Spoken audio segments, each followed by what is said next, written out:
Sustainability virtual seminar series. We are happy to offer this opportunity for those interested in computing and sustainability across the globe. The virtual seminar series is being organized by CompSusNet with support from the National Science Foundation and Cornell University. My name is Doug Fisher, and I'm the Director for Outreach, Education, Diversity, and Synthesis for CompSusNet. I and other members of the outreach team, which includes Carly Gomes, Aaron Armstrong, and Rich Bernstein, we'll be scheduling talks on computational sustainability regularly and posting them to the URL, which you'll see at the center of your screen. During the webinar, you can ask questions through the question and answer facility on Zoom or the chat window, which will be related to the speaker as time allows. If you have questions to ask during the presentation itself, then just flag us and we will ask those. If you would like to find the chat window now and just say hello to everybody, feel free to do that, just so you orient yourself with respect to the interface. CompSusNet has several social media outlets, which include Facebook, Twitter, LinkedIn, and CompSusNet's blog, again, on our website at the URL in the center of the screen. Today, it's a pleasure to introduce today's speaker, Professor John Selker. John Selker is the Oregon State University Distinguished Professor of Biological and Ecological Engineering. He served as the editor of the Water Resources Research Journal. He is a fellow of the American Geophysical Union, and in 2013 received the John Hamm Award for Science and Technology from the American Groundwater Association. So John, it's a pleasure to have you. If you want to say anything else. Thanks a lot, Doug. It's great to be here today. And of course, I did my master's and PhD at Cornell. And so it's lovely to see, to be part of this whole Cornell assemblage. And well, of course, it's much broader than that. And it's really been neat to be part of a little bit of your community, although I suppose remotely, in that I'm primarily a data generator, and then I work very closely with Tom Dietrich, who's more engaged in the computational side. And we're not going to talk, in my talk, I'm not going to emphasize really the parts which you guys would normally focus on. I want to kind of lay out a little bit more of the context of new places to do science and what are some new models for collecting data, and maybe also expand your visions for impact, in that I hope that by seeing kind of some stuff we're up to, you'll say, oh, you know, I've had this idea and I could do that. So maybe we'll get a little bit more of a sense of what's possible. So those are some of my objectives for today. That, you know, if you want to pipe up at any moment, I'm not going to probably watch the chat window much. I think my screen is going to be pretty much occupied by my slides. But if you want to just pipe up and ask a question, it's very informal on my side. Be happy to address things as we go.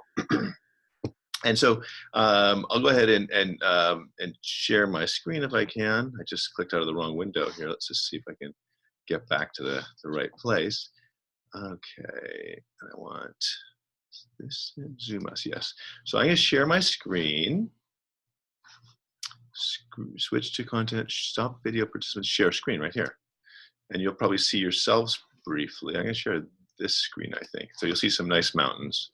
And then I'm going to see if I can get PowerPoint to do what it's supposed to do, which is a good, you know, kind of 50-50 sort of undertaking. But it looks like we've got some, got things working here, right? So, can you all see the content? Yes, looks good. Okay, great. And I've got stuff all over the screen, so let's move that way. So, what we're going to talk about today is monitoring the African climate, and I'm going to talk a little bit about the science and mostly about the logistics, politics, and business, essentially, of sustainable observation. And I think that much of what drives big data and drives the future of observation of the planet has to do with what are sustainable models. It's more about that than it is technology, really, in my opinion. So let's see, this thing wants to do that. Okay, great. Just getting my video things taken care of here. The question I want to ask today is, have we prepared for the African century? Louis Pasteur is often quoted as saying, well, luck favors the prepared. It's not actually what he didn't say. It's not quite what he said. He said, good luck will not favor those who have not prepared their minds. And so it's much more of a non-guarantee than the normal interpretation. The point is, though, that if we are to address the problems and the opportunities here on Earth, we actually have to spend a lot of time getting ready and doing stuff. And the question is, have we prepared ourselves for that set of operations in Africa? And you might ask, well, why am I so interested in Africa? Well, the thing is that 60% of the world's uncultivated arable land is in Africa. So in that sense, 60% of the new food production immediately could be had there. Clearly, we don't want to use all the uncultivated arable land because of the jungles and other natural resources there. But to give you some sense of the scale of the continent, consider that we can fit China, India, Eastern Europe, Western Europe, and the entire United States in the African continent. And drawn to scale on the right, you'll see that there's China with its rainfall map, with the dark blue being where they get over 1 meter of rain a year. And you'll see that the UK is about the same size as Madagascar, and also the area in China that gets good rainfall is about the size of Madagascar. And looking at Madagascar itself, we see that in the upper left that it gets over 1 meter of rain on average almost over the entire country, as does the entire center of Africa. You compare, so if you look at the map of China there that's sitting in Africa, you can see that the amount of rainfall that Africa gets is probably on the order of 5 times more than what all of China gets, and China can support on the order of 1 billion people or more on that. So we're seeing that there's a huge opportunity, and in my worldview, likely is that the new breadbasket for the increased population of this coming century will be Africa. Now, it's worth, though, being humbled by the current situation that we see in Africa. And so what you can see is that the dark blue area is the sub-Saharan Africa, as we call it. And looking at a plot of income of the typical per capita income of that area, you'll see that the dark blue really occupies almost the entirety of the most impoverished states of the world. That's somewhat shocking. The other shocking thing is that the kilograms per hectare harvest is also the lowest in the world. And these are not disassociated, particularly in the case of Africa, where agriculture accounts for 60% of the gross product of the continent. So, and it employs a vast majority of the people. And that's very different than what's happening in much of the rest of the world. There are few places as agriculturally intensive and where agriculture is nearly as important as it is in Africa. So what we see then is a tremendous underproductivity in the African continent, and great poverty, and those things are linked. Comparing, of course, the United States, where our production would be of the order of 6,000 kilograms per hectare, so it's roughly 6 times more than the average African farmer. Now, at the very same time, let's look at what farmers need to be successful. And one of the things, particularly if you're dealing with irregular rain-fed agriculture. So, in the Northwest here, October 15th comes around and it almost always rains. We know we have a very, very strong signal from the Pacific Ocean. But in Africa, the rains come typically twice a year, and there's a lot of variability in when those monsoonal systems really develop. And equatorial climate is less predictable than is the climate of the above the tropics. So in that context, weather stations are all the more important. And what we see here is the map from the World Meteorological Organization Secretariat showing the weather station performance in the world. And what you see is that most of the stations in the United States are reporting. Most of the stations in Western Europe and India are reporting. Australia is having a few issues, I'll say that. But in Africa, if you look in the core of the sub-Saharan Africa, setting aside a little band of reporting that they claim for Togo, it appears, which I think that actually, anyway, that's probably gone away. That may have actually been Ivory Coast. But in any case, setting aside a few concentrations of stations, the bulk of the sub-Saharan region outside of South Africa and a little bit in West Africa is unreporting. Okay, so this is also true, as it turns out, of South America. Much of Brazil, Peru, Chile, Ecuador are also horribly underreporting. But the point is that in the area where the greatest dependence is on rain-fed agriculture, we have exactly the least number of stations reporting.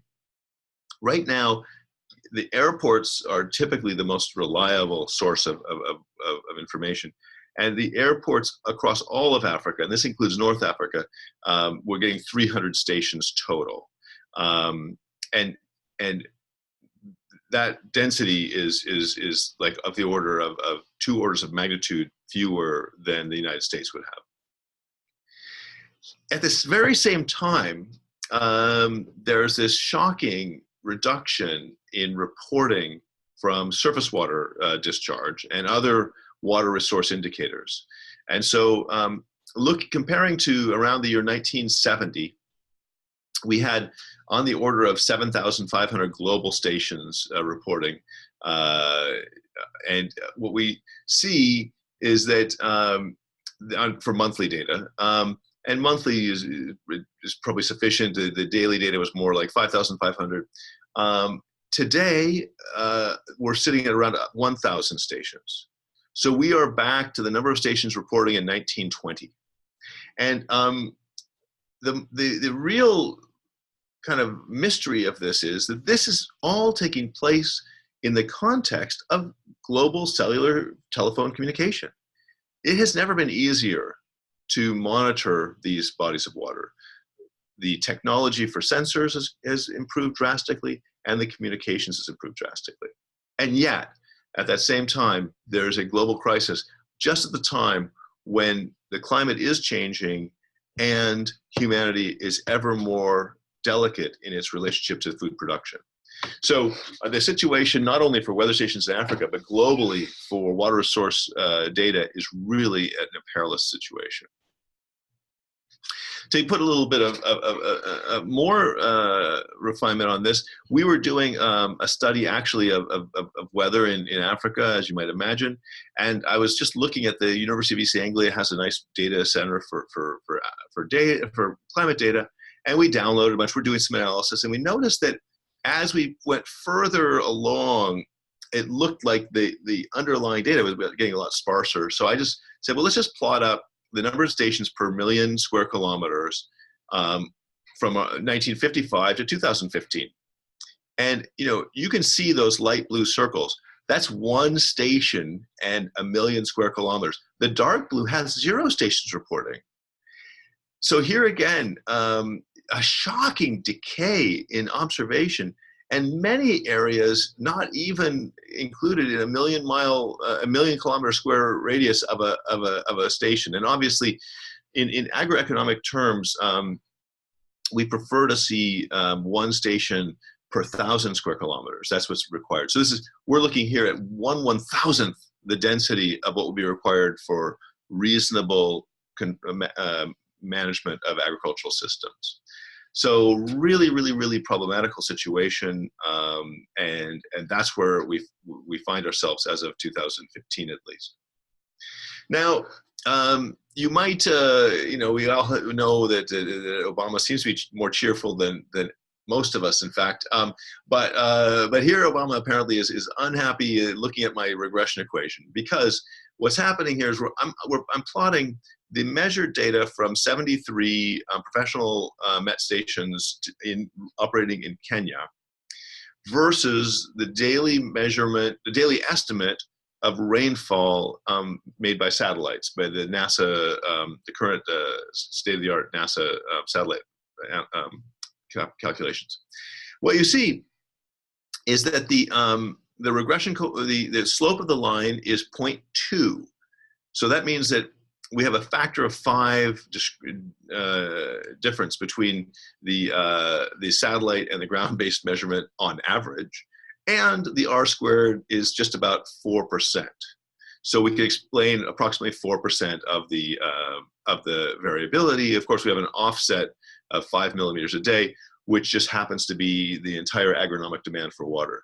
So this, what we can clearly see that the satellite data, it is certainly helpful, and we really believe, well, we know that when you have good ground-based data, what happens is they synthesize the ground data and the satellite data, and do data assimilation, and that's when you can improve the accuracy of these satellites, because what you're seeing is a patch of a cloud. You see the reflection from a cloud.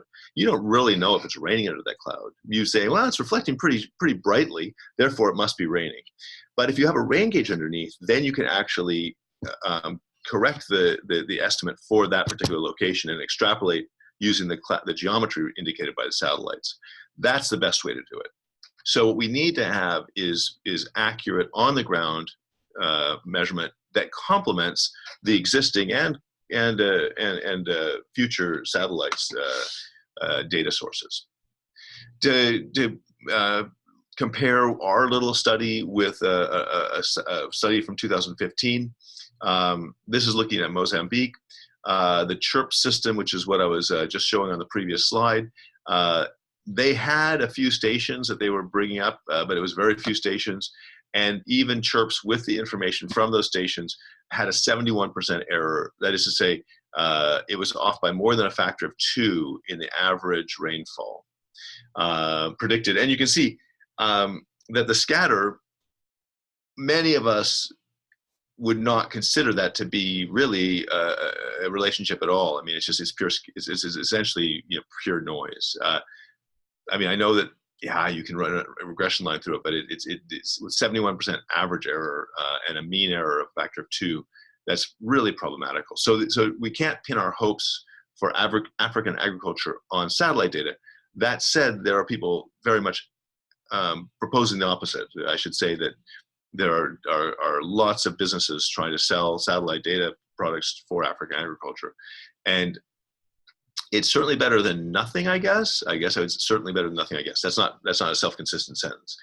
It would seem to be better than nothing, but by how much, it's unclear.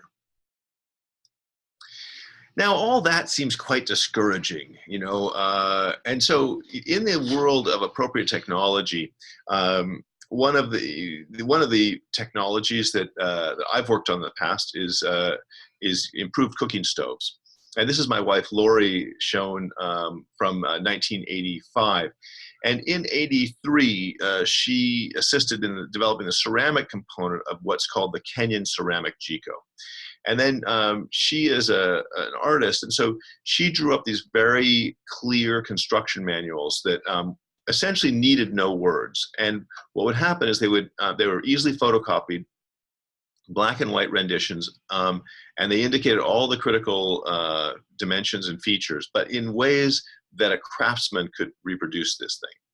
And it turns out that the picture in the lower right was taken in Senegal. I've seen these stoves now everywhere in Africa. And what they do is they insulate the firebox, and they make it conical so that the radiation is directed towards the pot. They increase the temperature, and the efficiency of radiative temperature transfer, as you know, goes with the 4th power of temperature. So by increasing the temperature by about 30%, the radiative transfer is extremely enhanced. So overall, you get complete combustion, and you use about half the fuel.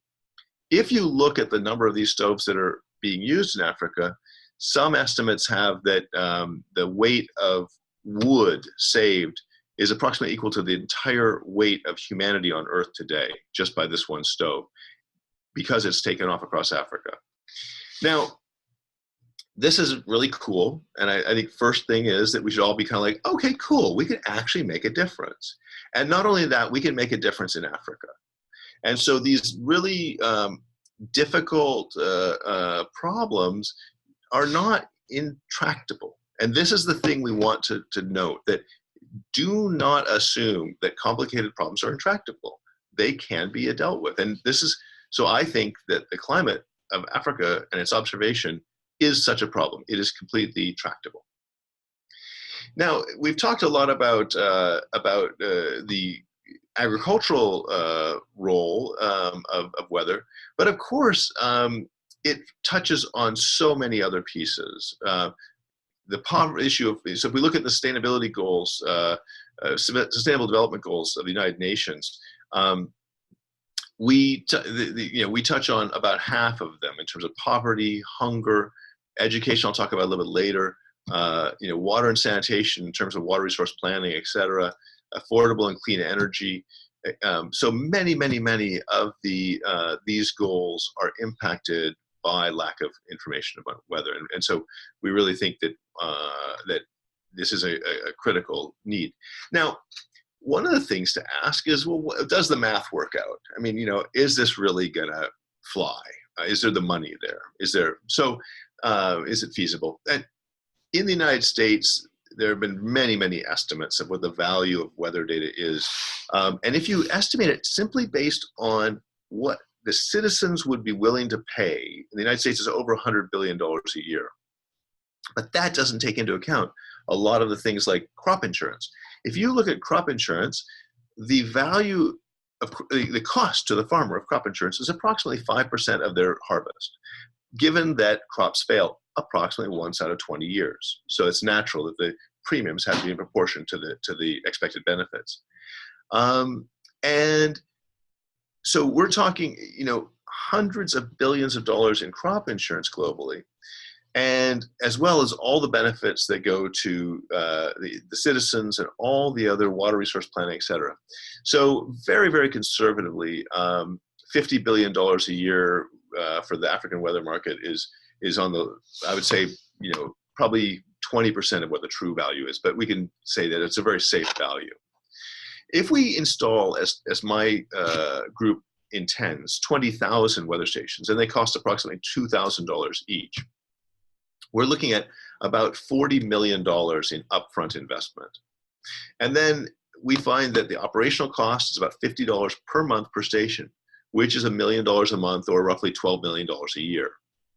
So what we see is there's an establishment price of about $40 million and an ongoing annual cost of about $12 million.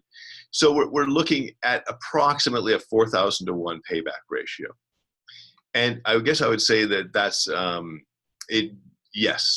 that's a good bet in terms of making money, and making an impact, a good bang for the buck. And you might ask, well, is there money out there? In terms of the quote-unquote donor community, that is essentially the Western market economies, intend to provide of the order of $600 to $700 million to assist the meteorological services in 11 West African countries. And that would be mostly to get an operational weather system in place, a lot of training and stuff like that. It turns out that when we do our math, we can fully instrument and provide real-time data streams to those countries for about 2% of that amount. So there is the amount of money to be spent in sub-Saharan Africa on climate resilience is of the order of $1 billion a year. Of that, a significant amount will be spent on weather-related aspects. And so, in fact, the order of $50 million sounds like a lot of money, but it's not. Okay, so can we make this happen? Well, we think so, and we've started an organization called TAHMO, the Trans-African Hydrometeorological Observatory. TAHMO Steenhuis, for those of you at Cornell University know that he's had a long-standing interest in the climate and hydrology of Africa. And so, in fact, this project is named for him. And our goal, as I've mentioned before, is 20,000 stations. And that number comes out of having one station per 1,000 square kilometers in sub-Saharan Africa. And one of the things, that was a number we grabbed onto very early on in our project. Right now, as I'll mention a little bit later, talk about more, is that we have about 500 stations running. It turns out that, you know, going from 0 stations per million square kilometers to a few stations per million square kilometers is a huge improvement. And so you gain, you know, kind of asymptotically the value of the weather observations, where the early gain in value is disproportionately large compared to the last station you put in. So our immediate goal for the next 3 years is to get 2,000 stations installed, and we will then continue on to get the 20,000. But you'll see that right now we're installing stations in 20 countries at much lower density to make an initial data set that people will find to get the greatest bang for the buck out of. A key piece of our project is education. We'll talk more about that, but the nexus is that, number one, we believe that the ability to be resilient in the face of climate change is going to be proportional to the degree that people understand their climate. So they have to make sophisticated decisions about when to plant and what to plant and where to plant it. And those decisions have to be informed through interpretation of meteorological forecasts and an understanding of soil moisture dynamics and plant water dynamics. So, and this is you know, more or less common knowledge for US and European farmers. Many of them have gone to university. However, for the farmers of Africa, they have been at the bottom of the educational cycle, and the education that they've been provided has been highly abstracted from their environment. They might learn physics about particle physics or charge on a sphere rather than understanding the rain that's falling right around them. So we really believe that the weather offers an amazing opportunity to make math, science, and geography very real and make those educational experiences much more impactful. Also, with respect to education, we find that housing our stations at schools provides a really valuable location for us, where there is buy-in and there's natural kind of protection for the station. And the final piece of our kind of overarching mission is that we want to have these data make a difference. And the current data model, where there are observations in Africa, and there are some stations, as you saw, those data are not available. So I can try to get those data, and I will probably never get them. The World Meteorologic gets them through their pipeline, but they don't distribute the data. So we want to help open up the data marketplace for Africa, so that, number one, all the government workers and officials can get those data. It's shocking when you sit in a country and realize that the Department of Agriculture has no ability to get the data from the meteorology department. So right now we have a broken system even within the government. So we insist that, number one, we give all of our data free to the government, and number two, they cannot even restrict the distribution of data within their own governmental services. They can't be selling it to each other, trying to make internal kind of gains that way. Secondly, on the data point is research. We hope to install a system that will foment a new generation of scientific discovery in Africa. So our goal is to put this incredibly rich data source out so that people who are interested in environmental processes will say, that's the sandbox I want to play in. That's where and so instead of always publishing new articles about the United States because our USGS data is so available and that's so people around the world use it, I want people to publish articles about Africa and help understand the complexities that have entirely unstudied in much of Africa. That to me has great value. So these are the kind of three tenets, I would say, of the TAHMO project. And the technology is the first thing that people often look at.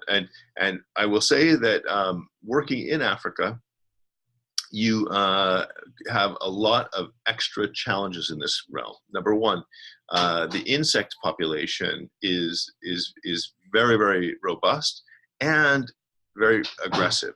So we see wires chewed bare to the copper. We'll see any sort of enclosure become a nest for wasps or other insects, ants certainly. And then we'll see that the dust load, and the image on the right is a tipping bucket rain gauge. And the thing is, you see all that dust there. That dust completely changes the weighting of those buckets and when they'll tip.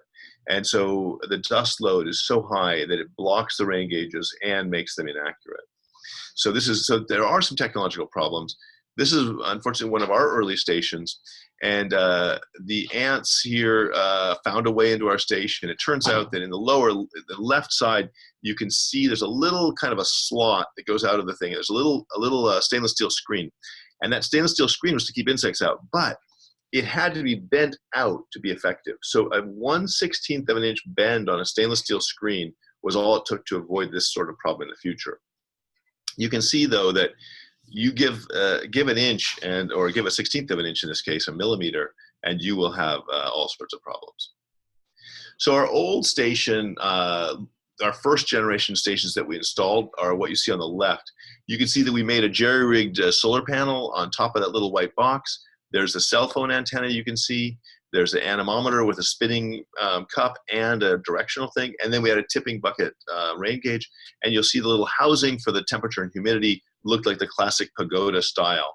And that's just what insects love to live in. And we have, a mile of wire connecting everything together. Our new station, and I can just grab one right here actually, give me a sec.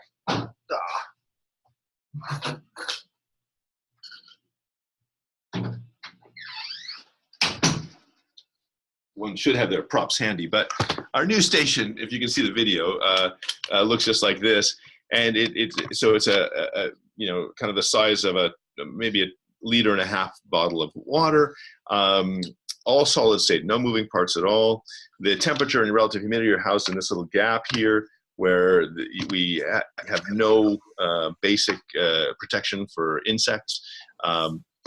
So all in one, solid state. The data logging system, now the solar panel is integrated. One of the things that's really important to see how small that solar panel is. If it's any larger, people will steal it. This is not even recognized as a solar panel, it's so small. But another thing that's really exciting is John, yeah. I'm not sure that non-panelists can see your demo, but it looks very much like the image at the right.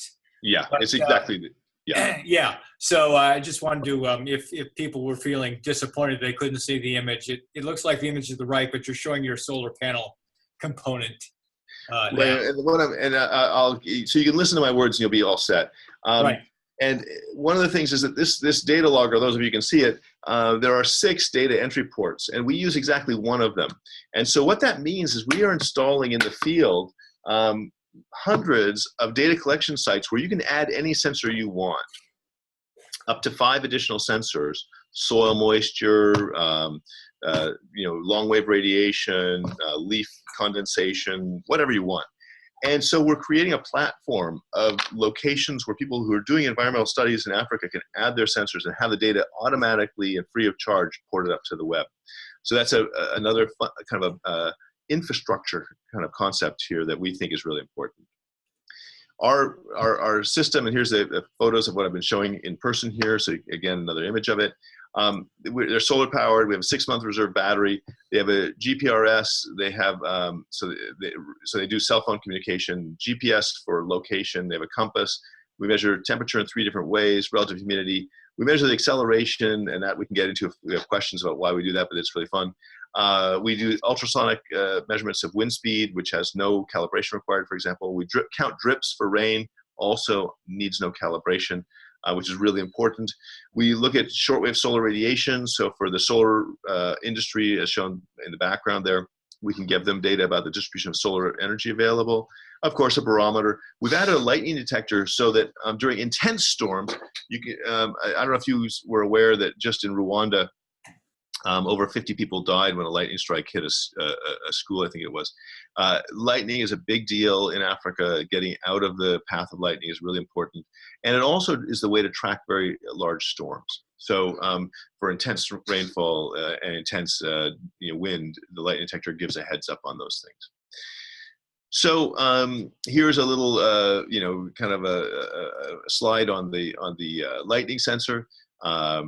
We use a very, very small lightning sensor that is extremely inexpensive, but it has a 40-kilometer range. And we've shown in our article cited below the efficacy of this device. Now, being successful here requires threading a needle. We have to thread a needle societally, economically, and socially.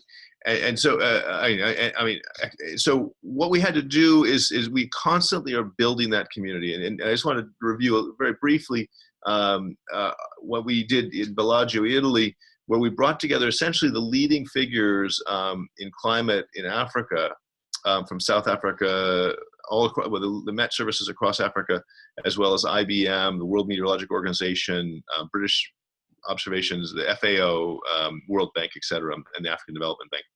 So we brought these people together and said, hey, what about our new models for watching weather in Africa? How do we do this?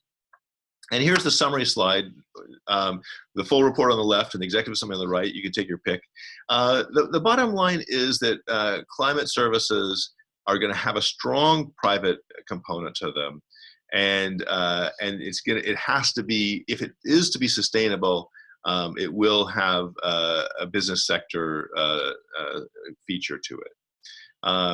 What we really found from the Bellagio meeting was partnering was fundamental, building a framework of joint efforts. And so one of the things that TAHMO does is we have a MOU, a memorandum of understanding, with every government in every country we work with, so that we have implicit respect for each other and partnering. And we have explicit arrangements for how the data are going to flow. The collaboration, it crosses every jurisdiction, every different organization. As I've mentioned, all the organizations involved, and we have to really keep on fostering the communication. I spend a lot of my time communicating. Legal frameworks, when you're working in someone else's country, you must respect the sovereignty of that country. And particularly when you put out observation stations, and you can imagine if China volunteered to put 500 observation stations around Cornell University, you might wonder why they're doing that. And I think it's fair for the African community to wonder why we're so interested in their climate. And we can easily explain that, obviously. And sustainability is really this concept of enterprise, and how do we make this an economically viable thing? Right now, the model is non-viable. In Cameroon, for example, the government support for their entire meteorologic service is under $30,000 a year.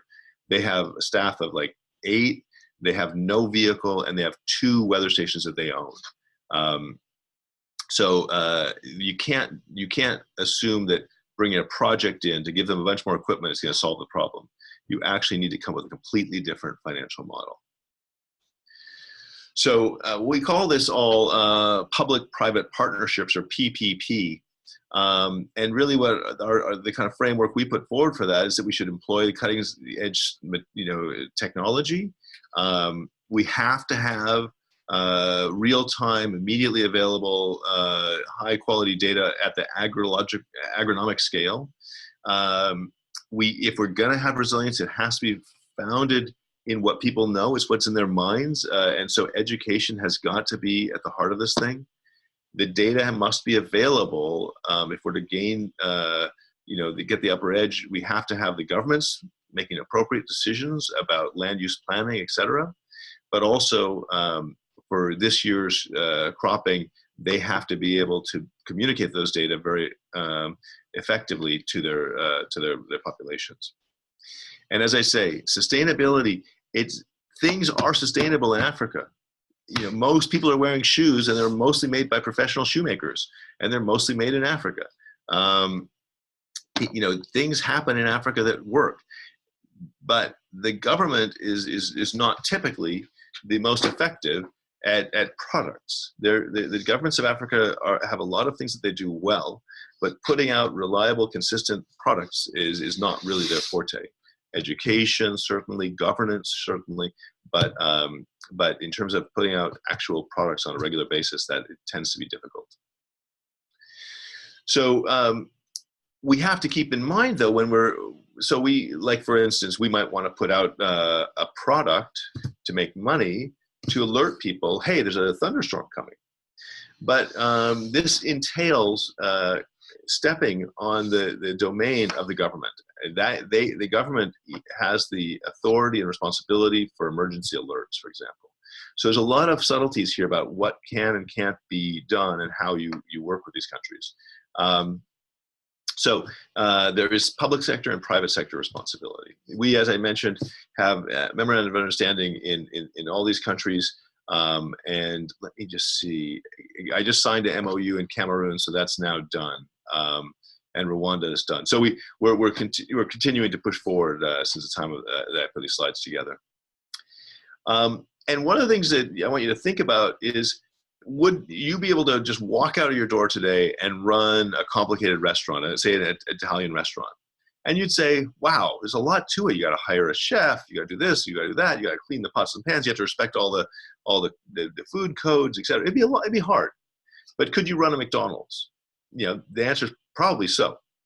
And so one of the things that TAHMO provides is a very structured, repeatable model so governments can adopt it and it works. And so the stations are low cost. We have one data system for everyone. We have immediate API connections to the international market. And we can market the entire continent in one fell swoop. We can also implement QA/QC systems for our whole system rather than country by country. And you can imagine a country like Rwanda of a few million people, how challenging it is to run an entire meteorologic system independently. So what we see then is that certainly the system is broken for climate observation in Africa. And if we look for where we could get a sustainable income, it's not at the country level. So in other words, I believe that if we bring the whole continent scale together, then our clients are the insurance industry, the service sector, and the weather forecasting, the app people, all these groups that need weather, be it Weather Underground or anybody else, does it at the continental scale. No one wants to go to Rwanda and go to Burundi and go to Uganda and negotiate deals to get the data one by one. So what we can do then is work at the continental scale, since we are a continental observatory, and we're the first to really provide that sort of opportunity. So what we do then is we have all these clients, and so each station is really serving multiple clients.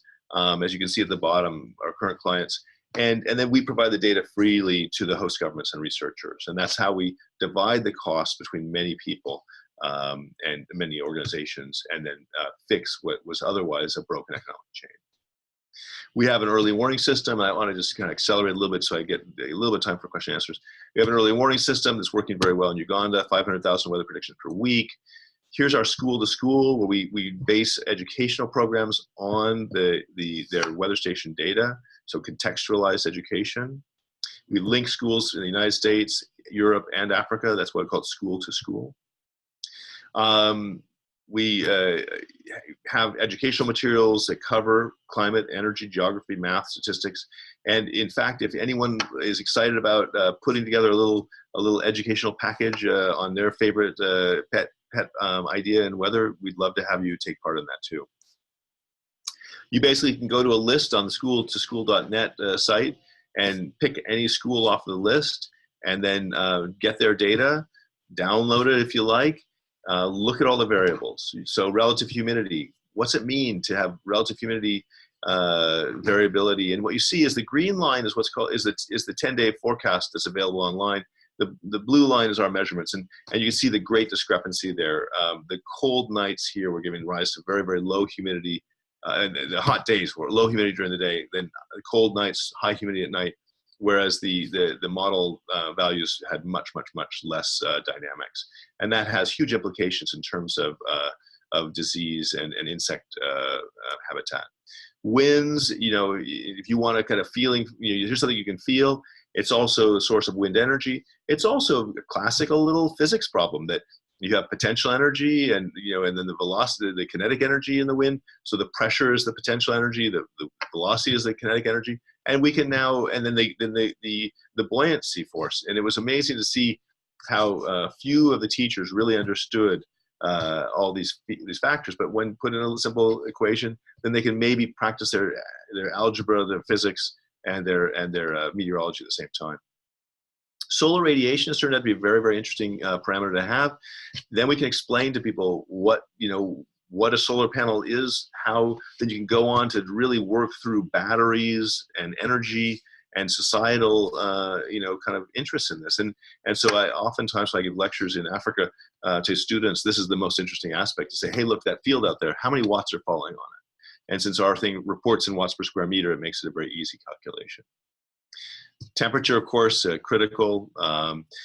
So our network right now, this plot is a little out of date, but you can see that we're well spread across Africa by this point. DRC in the middle, we're actually putting 12 stations in there as we speak. Nigeria is getting 45, and that's not marked yet. Mozambique will be getting 20 stations. Zambia will be getting 35. And so we're actually filling in a lot of the gaps here.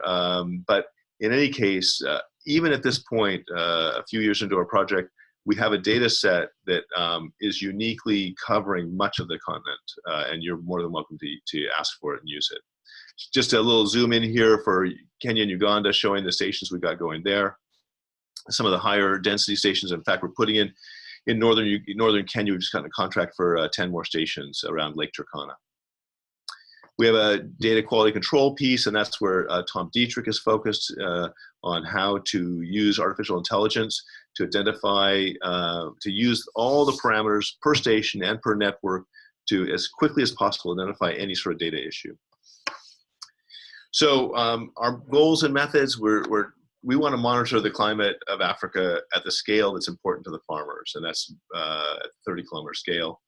We want to get climate resilience through science education and the broader education, geography and mathematics, that can be very locally relevant to those students. They can see it, they can feel it, and they can use it in their lives. Clearly, we believe this will lead to greater climate resilience and food security, and it's how those data are processed and delivered is critical, but the first thing is to have those data. We want to not only engage students in Africa, but around the world. And it's really fun to see the European and American students engaged with African children. So if there are schools around the Ithaca area, wherever you may be right at this point, contact us if you want to have a station installed there, and they can become a sister school. And finally, the idea of a sustainable business model. It's all fine and well to have a good idea, but you actually have to make it work. I really appreciate your attention and the invitation to give this talk. I'm clearly way over my head with this project, but so all help is appreciated.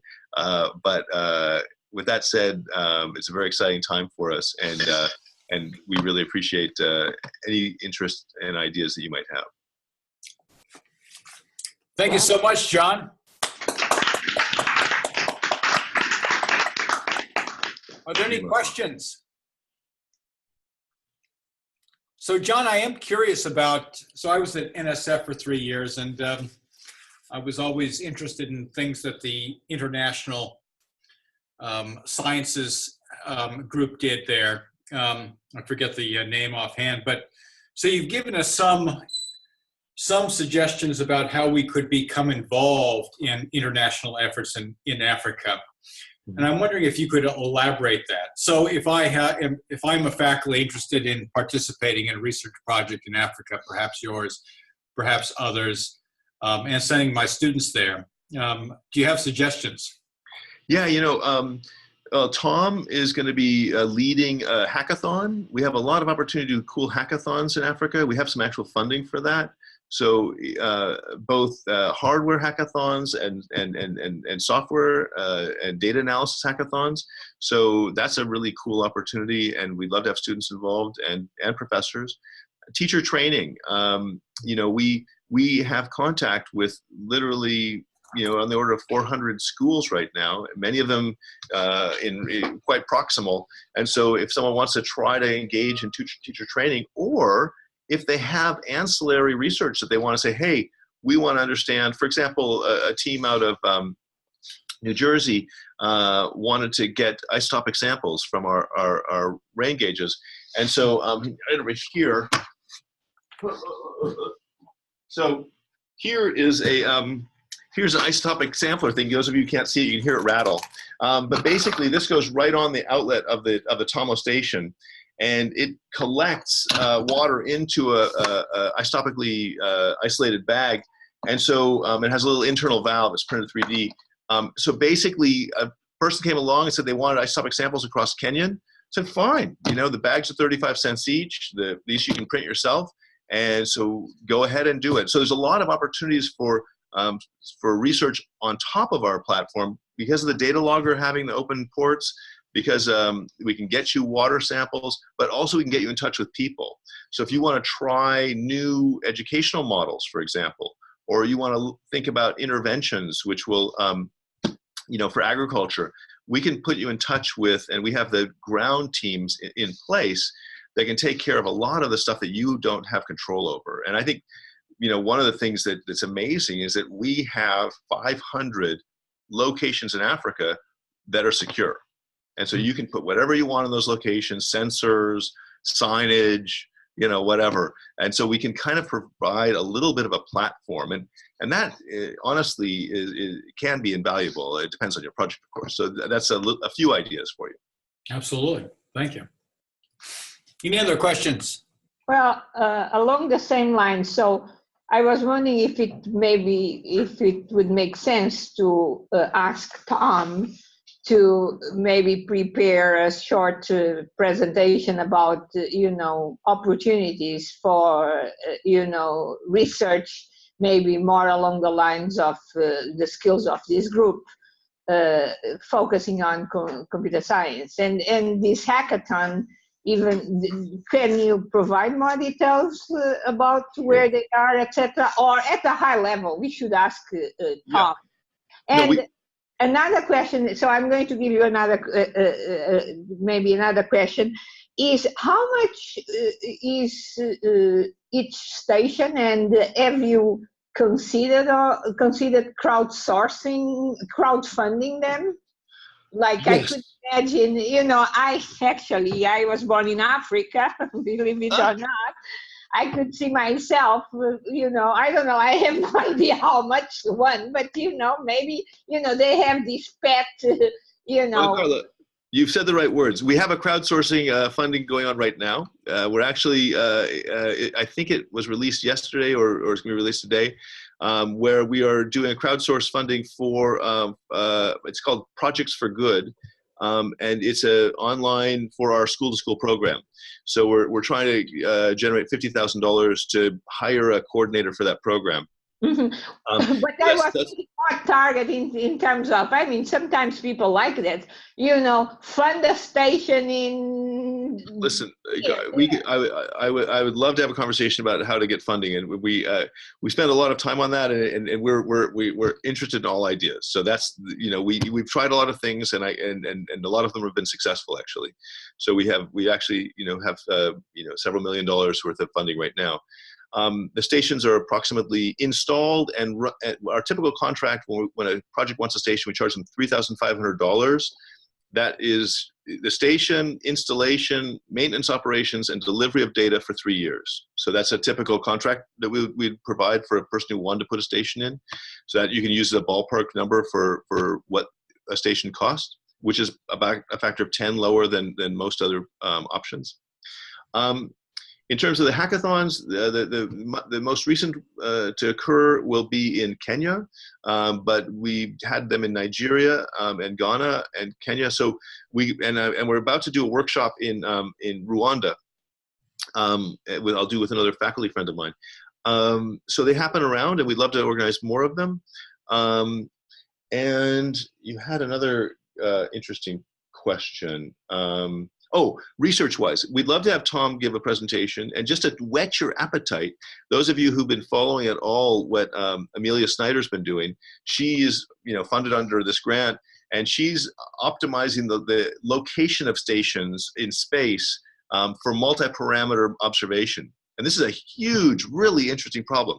If you have 12 different things to measure, but they're all going to happen at the same location, what's the optimal location? When you don't know what it's going to be applied to.